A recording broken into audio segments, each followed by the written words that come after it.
মাফ করো ফকির। আমি ফকির না, ফকিরনি, দরজা খোলেন। ফকিরনি? আমার বিবি তো বাসা নাই, দেখি জোয়ান না বুড়া। আসতেছি, দাঁড়াও।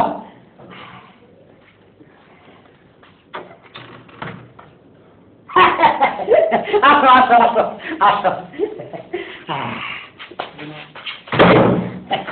আসো। বসো বসো বসো। হ্যাঁ বসো বসো বসো। তো মাশাআল্লাহ, রূপ দেবেন তো ভালাই দিছে আল্লাহ। ভিক্ষা করো গা, কাম করে খাইতে পারো না? ভিক্ষা করুম না তো কি করুম? গার্মেন্টসেরা কি করে খামু? 300 টাকা বেতন, ওভারটাইম দেয় ঠিক মতো, তারপর আবার নারীদের উপর প্রচুর নির্যাতন। ভিক্ষা হলো স্বাধীন ব্যবসা, বুঝছেন? এই ব্যবসায় লাভ ছাড়া লোকসান নাই, এর লেগে ভিক্ষা করে খাই, বুঝছেন? রাখো তোমার শৌখিন পেশা বার গার্মেন্টস।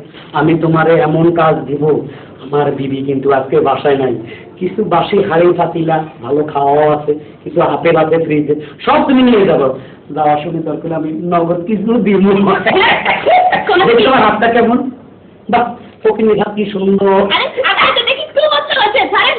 কই কি আল্লাহ চোখ দিছে, নাক দিছে, কি রকম মতলব রে, কি রকম মতলব?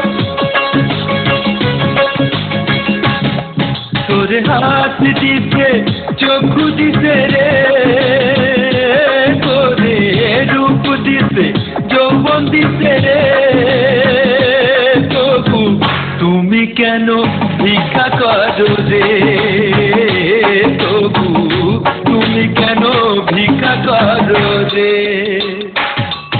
আমার হাত দিছে, চক্ষু দিছে রে, আমার রূপ দিছে, যৌবন দিছে রে, জানি ভিক্ষার মধ্যে কত শান্তি রে, জানি ভিক্ষা করতে কষ্ট নাই রে।